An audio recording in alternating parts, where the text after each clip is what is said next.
Yes, coucou. Coucou ma Laetitia d'amour. Comment ça va? Hop. Voilà, je suis connectée des deux côtés. Je suis sur Instagram et je suis sur Facebook. Et ensuite, vous retrouverez cette vidéo sur YouTube. J'espère que vous allez bien. Aujourd'hui, on va parler de ça. On va parler de pourquoi est-ce que les femmes détestent leur corps. Vous allez me dire, peut-être pas tout le monde, en tout cas moi. Je crois que toutes les femmes que je connais détestent ou ont détesté leur corps, ont eu une vie très très dure. Une relation très très dure avec elles-mêmes, avec leur corps. Pourquoi il y a autant de violence, de maltraitance de nous-mêmes envers nous-mêmes pour ressembler à un corps qui serait soi-disant parfait, qui n'existe absolument pas. Et c'est vrai que si on prend du recul aujourd'hui, bien évidemment qu'on va dire mais c'est fou, enfin ça paraît complètement dingue. Comment voulez-vous, on est à autant de corps sur cet être qu'il y a d'êtres humains. Un combat de tous les jours, je sais. Il y a autant de corps sur cette planète qu'il y a d'êtres humains. Comment, à quel moment, en fait, il pourrait y avoir une seule bonne façon d'être, un seul corps parfait, quelque chose qu'on devrait tous vers quoi on devrait tous tendre. C'est une folie. Et pourtant, c'est l'histoire d'énormément de femmes, de toutes les femmes de ma lignée, des milliers et des milliards de femmes, je suis sûre, dans vraiment beaucoup de pays. Coucou, bienvenue à toutes, bienvenue. Et aujourd'hui, pour moi,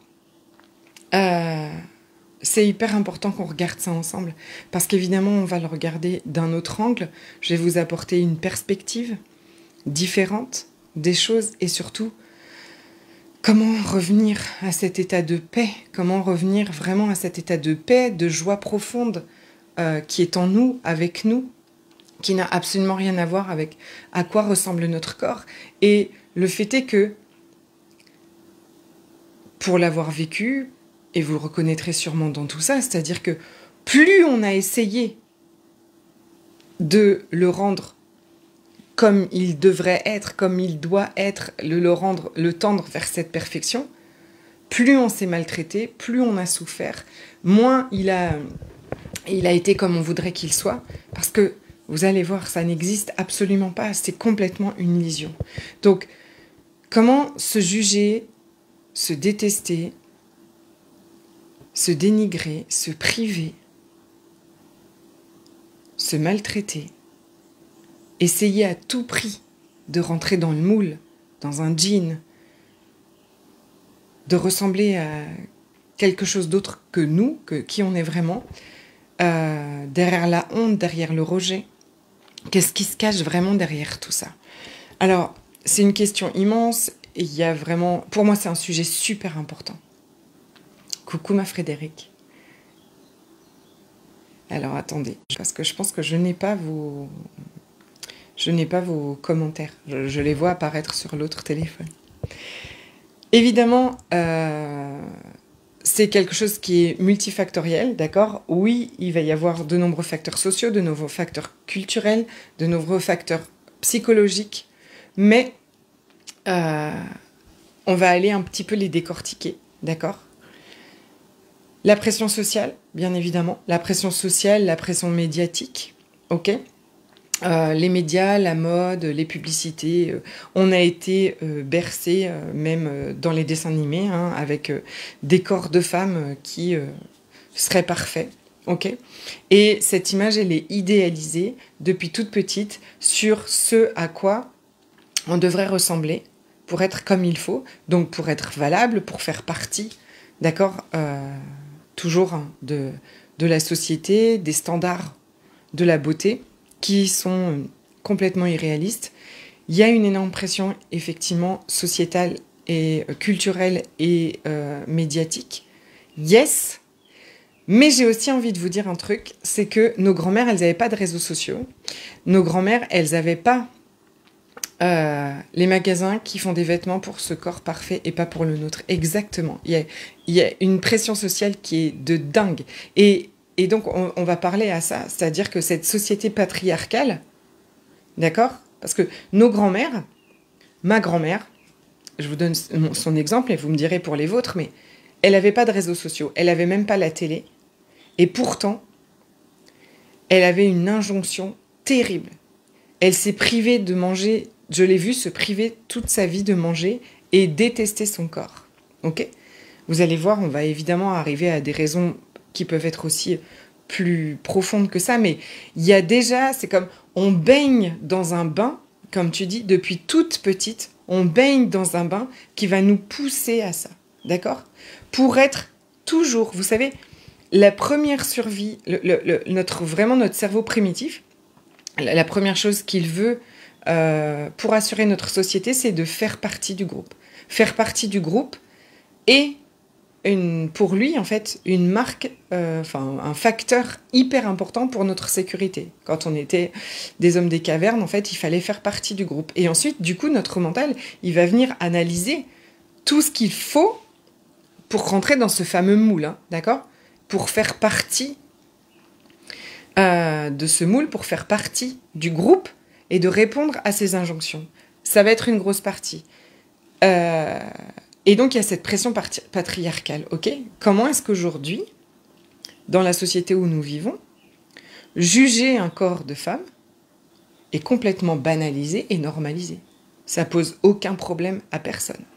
Si bien même que les femmes entre elles, si vous lisez sur les réseaux sociaux les femmes qui dépassent 50 ans, des artistes qui étaient jeunes quand on était petite, qui dépassent 50 ou 60 ans, qui prennent du poids, mais qui sont lynchées, mais par des femmes, d'accord ? Pour vous dire à quel point, en fait, inconsciemment, on est tellement câblé, on est complètement inconsciemment, on a été câblé, on a été programmé, en fait, à ça, ok ? Au fond du fond, pour notre cerveau primitif, on vient assurer notre survie. Mais au fond du fond aussi, je vous le dis, on en a fait une normalité. D'accord ? Un homme qui a de l'embonpoint a une belle image et pas la femme, par exemple. En tout cas, une plus belle image, même si les tendances actuelles sont un peu aussi... je vais parler que des femmes parce que c'est vraiment ce que je connais le mieux, mais je crois que les tendances actuelles sont aussi... je vois mes enfants, il y a aussi en fait un jugement sur la taille, les muscles, tout ça, qui a peut-être aussi toujours été. Donc, la pression patriarcale, je vous le dis, hein, de vraiment de la femme objet, de la femme qui a été complètement sexualisée et qui doit répondre à des critères de qui ? Qui a posé ces critères ? Des hommes, ok ? Qui a posé tous ces critères sur à quoi devaient ressembler les femmes ? Des hommes. Pourquoi je vous parle de tout ça ? Bien sûr, il y a un petit côté féministe qui se réveille derrière moi, évidemment, en moi, mais pour vous dire que ça n'est pas quelque chose qui existe dans la nature. Ça n'est pas quelque chose qui fait partie de notre nature. Et bien sûr, c'est tout à ça que je vais vous emmener dans cette capsule aujourd'hui. Ça n'est pas nous, ça n'est pas qui on est vraiment. Et pour la nouvelle génération, la pression est extrêmement forte. On a vu, et donc la deuxième chose que je dirais, c'est ça en fait, c'est qu'on a vu nos mères et on a vu nos grands-mères répondre à tout ça. Pas du tout pour les juger, absolument pas, elles ont fait tout ce qu'elles ont pu comme elles pouvaient, d'accord ? Mais ce qui aujourd'hui, moi aussi, me porte dans ce message, c'est-à-dire que aujourd'hui, toi, tu es ce modèle, tu es ce modèle que nos enfants, nos filles, nos nièces vont suivre. Et même si, comme ça, ça paraît... C'est-à-dire qu'on mime, d'accord ? On mime ce dans quoi on est élevé. Si je vois ma mère ou ma grand-mère au régime toute sa vie pour pas avoir de ventre et détester son corps parce qu'il doit répondre à ça, ça, ça, qu'est-ce qui se passe dans mon inconscient ? Mon cerveau enregistre, pour être une femme heureuse, il faut que j'ai un ventre plat et il faut que j'ai une silhouette qui ressemble à ça. Tout ce que ma mère a cherché toute sa vie. Normal. Pas non plus pour vous culpabiliser. Absolument pas. D'accord ? Surtout pas. Mais pour vous dire aussi l'impact que ça a aujourd'hui quand vous, moi,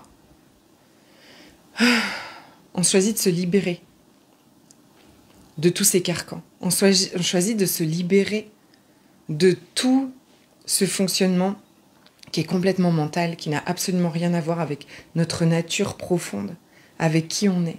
Cet impact que ça a dans le monde pour les autres générations.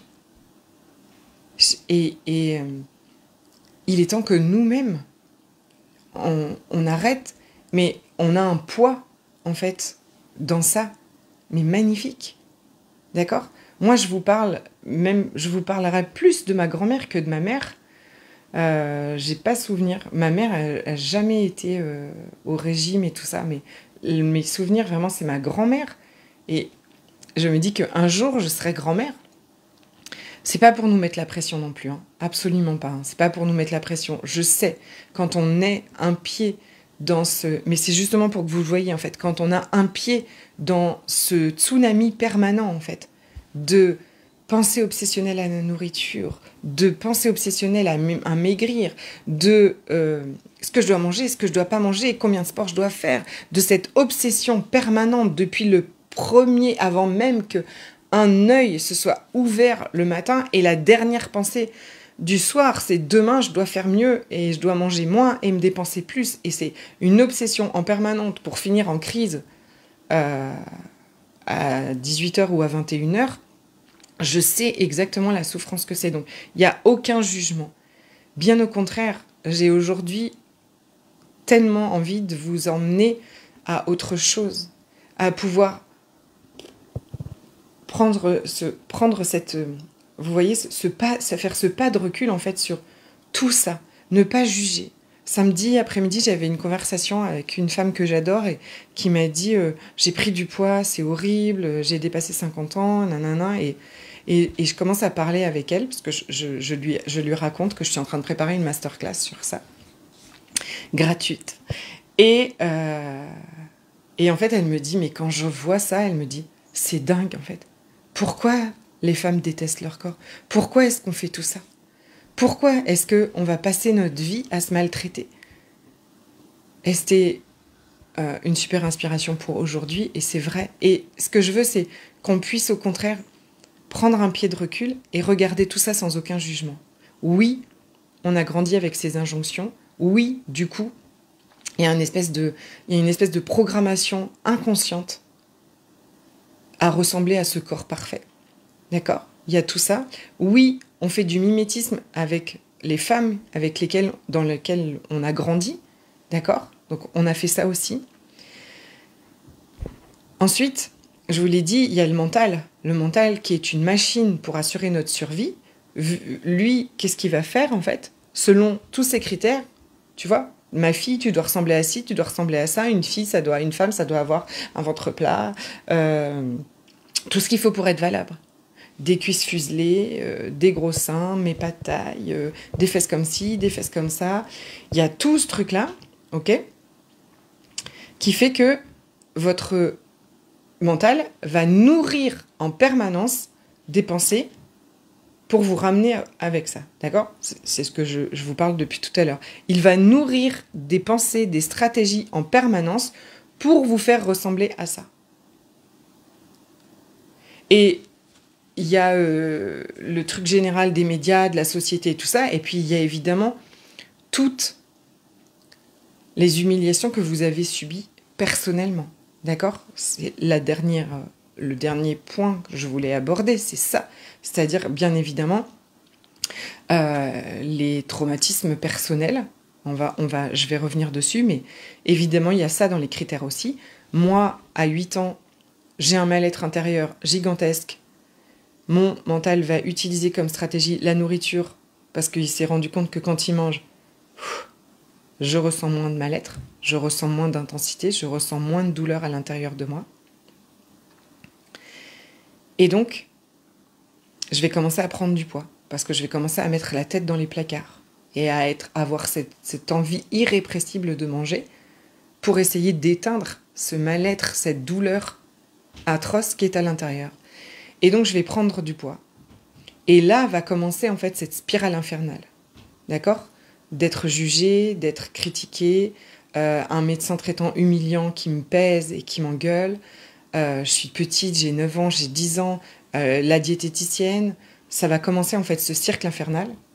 Et mon grand-père, qui est odieux, et qui me critique comme ça, qui me dit que je vais exploser, qu'il faut m'empêcher de manger. Il va y avoir tout ça qui est hyper traumatisant, qui est même pas la raison pour laquelle je mange. D'accord ? Il y en a encore une autre derrière, mais juste pour vous dire, ok ? Et donc ensuite, mon corps, qu'est-ce qu'il va... Notre mental, votre mental, qu'est-ce qu'il va faire ? Il va dire, pour être valable, et ce qui veut dire aussi être aimé, faire partie du groupe, être reconnu, être validé, être tout ça, il faut ressembler à ça. Et donc, il va se mettre en route, en fait, tout ça. Donc, la comparaison, les pensées que c'est jamais assez, cette dictature intérieure, une analyse permanente. Il critique tout, il doute tout le temps. Il prévoit toujours des scénarios catastrophes. Tu vas pas rester comme ça, tu peux pas rester comme ça. Tu pourras, tu vois, tu ne peux pas rester avec ce corps. L'horreur, c'est impossible. Il faut que tu changes. Il faut absolument que tu changes. Et il y a ce truc, cette pression en fait permanente à l'intérieur. C'est le mental qui fait ça. Tu pourras jamais être heureuse, tu pourras jamais rencontrer d'hommes, tu pourras jamais faire je sais pas quoi ou je sais pas quoi à ce point-là. Moi, j'aime quand même danser, pour pas dire plus que tout au monde, mais presque. Et j'ai fait des petits trucs, des tout petits trucs de danse dans des petites communes où on n'était pas beaucoup, où je pouvais me cacher.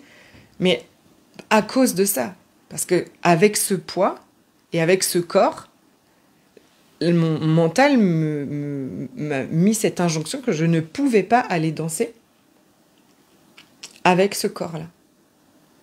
Injonction qui n'existe pas. C'est même pas quelqu'un d'autre de l'extérieur qui m'a dit ça.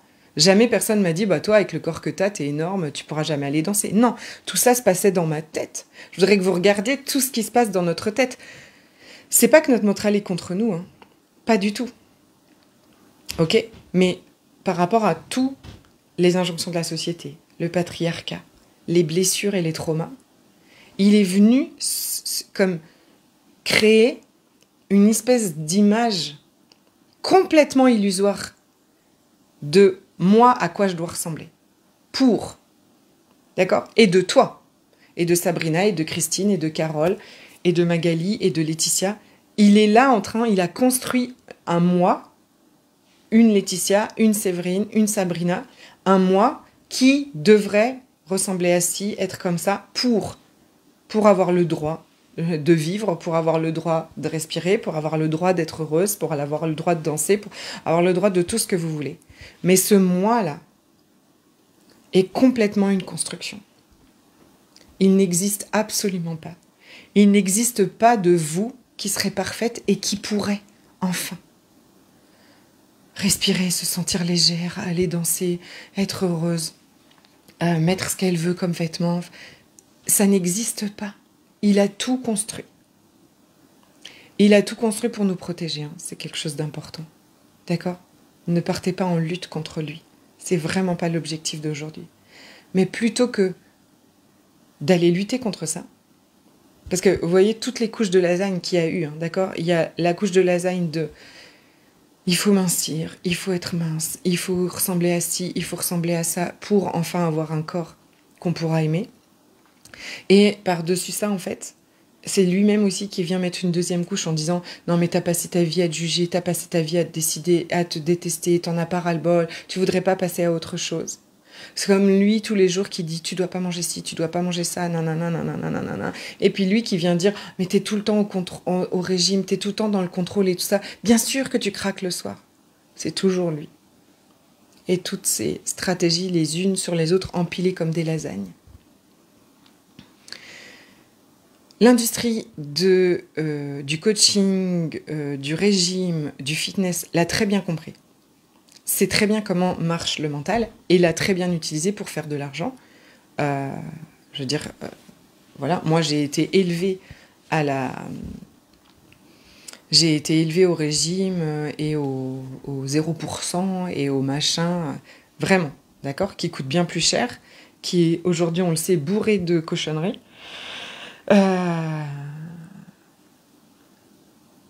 Mais c'est dans ça que moi j'ai grandi, peut-être que toi aussi, ok? Et donc, évidemment, derrière aussi, et là on va peut-être dans une couche un petit peu plus profonde encore, il y a notre histoire personnelle. Il y a notre histoire personnelle, il y a des traumatismes. Ok? Pourquoi est-ce qu'une petite fille de 8 ans va commencer à manger? Qu'est-ce qu'elle a vécu de si difficile que son mental a dit ça, plus jamais.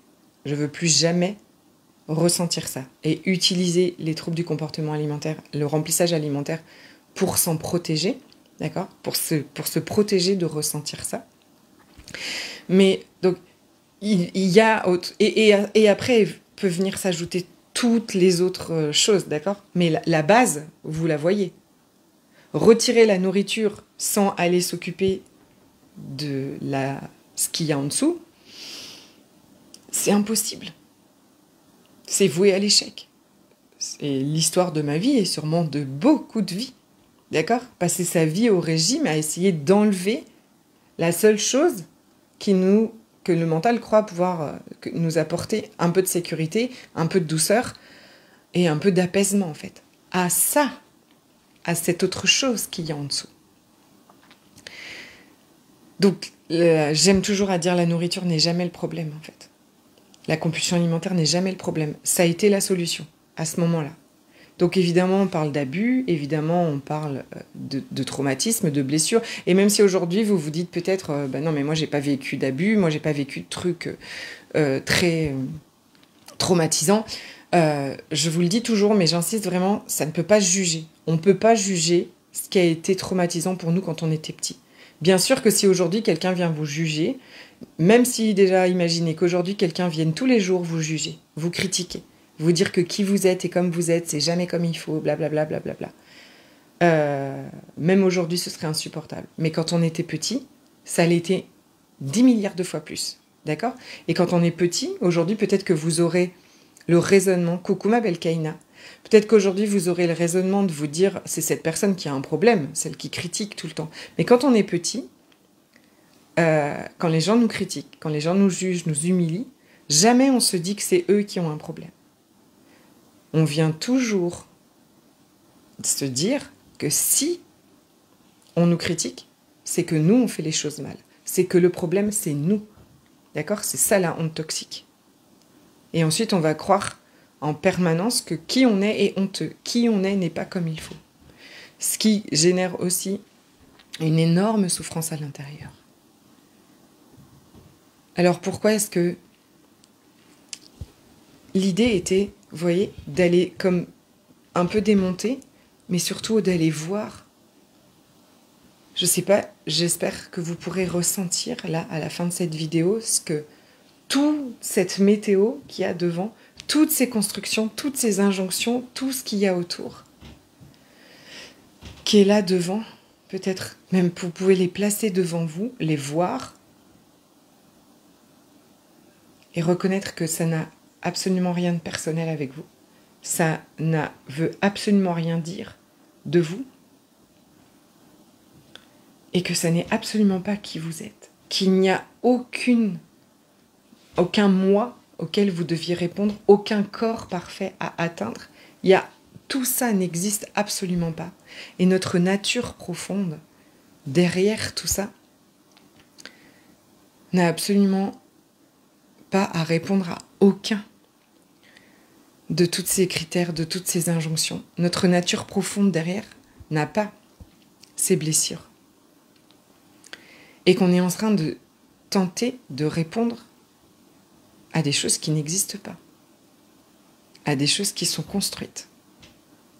Et que quand vous prenez cette grande distance avec tout ça, qu'est-ce qui se passe derrière?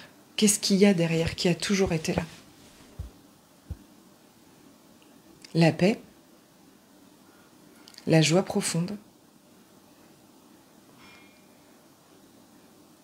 ont toujours été là. C'est complètement notre nature. Et ensuite est venu s'ajouter tout ça dessus. Mais tout ça est déconstruction.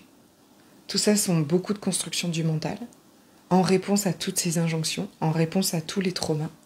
Et bien sûr, il ne s'agit pas juste de faire un bypass et de dire « Oui, bah, c'est pas qui je suis vraiment, c'est juste des réponses aux injonctions, des réponses aux traumas. Ok, bye bye. » Non, toujours un pied dans effectivement la conscience que c'est pas nous et que notre nature profonde, elle est toujours en paix, toujours en plénitude, toujours en abondance, toujours dans la joie profonde. Mais un pied aussi dans notre humanité, dans ce qu'on vit, dans ce qu'on ressent, en étant pleinement avec ce qu'on ressent dans notre corps. La guérison, elle est là. On n'enlève pas le pansement, on n'enlève pas, on n'enlève pas le bouchon sans avoir pris, sans prendre soin de ce qui se passe en dessous, derrière. Sinon, évidemment, c'est même impossible. Donc, notre rapport à notre corps, bien sûr, il part de tout ça, il répond à tout ça, mais il n'est pas une réalité vraie. Et vous pouvez commencer à voir, par exemple, que quand le mental dit « Oh, mais tu peux pas rester avec un poids pareil, mais tu peux pas ressembler à ça, tu peux pas continuer à manger comme ça, tu peux pas blablabla, blablabla. » Tout ça, c'est l'activité psychologique du cerveau. Tout ça, c'est toute cette météo qui se fait. Mais vous, vous êtes là derrière. Coucou Muriel. Et que toutes ces pensées n'ont rien de vrai, rien de réel. Bien sûr que ça n'enlève pas ce désir profond de se sentir plus légère, d'aller bien et d'être en bonne santé, de bouger comme on a envie de bouger avec notre corps. Ça n'a rien à voir, d'accord ? Ça n'a absolument rien à voir. Mais quand je ne serai plus dirigée par le mental et les blessures, ma nature profonde, elle n'est pas à 18h de me remplir de nourriture. Absolument pas. Je dis à 18h parce que je parle beaucoup des compulsions alimentaires, mais en tout cas, notre nature profonde, elle est de prendre soin de nous. Notre nature profonde, elle est de prendre soin de notre corps. Quand on est en train de faire ça, on est en train d'agir à partir d'une blessure, à partir d'une part de nous blessée. Et c'est vraiment tout ce qu'on va aller voir dans la masterclass que je fais les 11 et 12 juin. Je vous mettrai le lien dans ces vidéos pour aller regarder qu'est-ce qui se passe derrière toutes ces injonctions, qu'est-ce qui se passe derrière tout ce rapport à la nourriture et au corps en profondeur et se libérer vraiment des compulsions alimentaires, de la honte, de la culpabilité et de toute cette souffrance autour du corps, qui est là parce qu'on est en train de résister à ce qui est, à qui on est vraiment, et il y a souffrance parce qu'on est en train de répondre, de tenter de répondre à quelque chose qui n'existe même pas. Et Laetitia a dit, la nouvelle génération a aussi énormément de pression parce que les réseaux sociaux aggravent ça. Vraiment, les réseaux sociaux, je pense qu'ils ont aggravé ça. Et quand je vois, en fait, j'ai eu des anniversaires d'enfants, là, et tout ça, et une petite fille en 6e à 12 ans, voilà, qui est déjà en train, en fait, de se dire que comment elle est, ça va pas, parce qu'un garçon lui a dit « Ouais, tes mollets, ça va pas du tout, tes mollets. » Et elle est rentrée chez elle en disant « Mais mes mollets ne vont pas. » Et je me dis « Waouh, comment est-ce que on est complètement câblé à ce que, effectivement, ce que les autres vont dire de nous et de notre corps sont une vérité, qui n'en sont absolument pas, plutôt que nous, ce qu'on pense, d'accord ? Et que même ce qu'on pense de nous n'est absolument pas une vérité. Et est complètement déformé par tout ça, par toutes ces injonctions, par les blessures, par la solution, les clés de ça. On va en parler vraiment beaucoup dans la masterclass. C'est vraiment de revenir à notre véritable nature, de revenir à qui on est vraiment, tout en prenant soin des parts de nous qui ont été blessées, de pouvoir déconnecter, se débrancher et prendre de la distance avec ce mental qui est comme une espèce d'usine permanente à assurer notre protection, à répondre à des critères, Comment c'est lourd, comment c'est impossible, d'accord, d'être en paix en fonctionnant à partir de ça. Comment c'est même impossible d'essayer de changer ce flot de pensée permanente. Ça part pas de là. Ce flot de pensée, vous allez voir, il va diminuer tout seul quand vous allez revenir à l'intérieur. D'accord? Ce flot de pensée va diminuer tout seul. Je vous mets le lien. On se rejoint dans la masterclass du 11 et 12 juin où on va aller se libérer des compulsions alimentaires, aller se libérer de ce rapport au corps et à la nourriture, et avec toutes ces clés pour ça.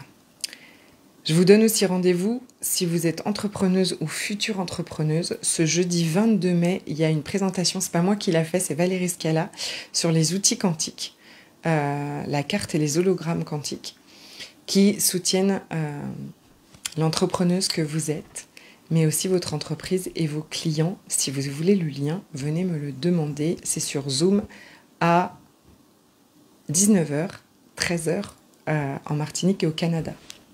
Je vous souhaite une semaine absolument magnifique.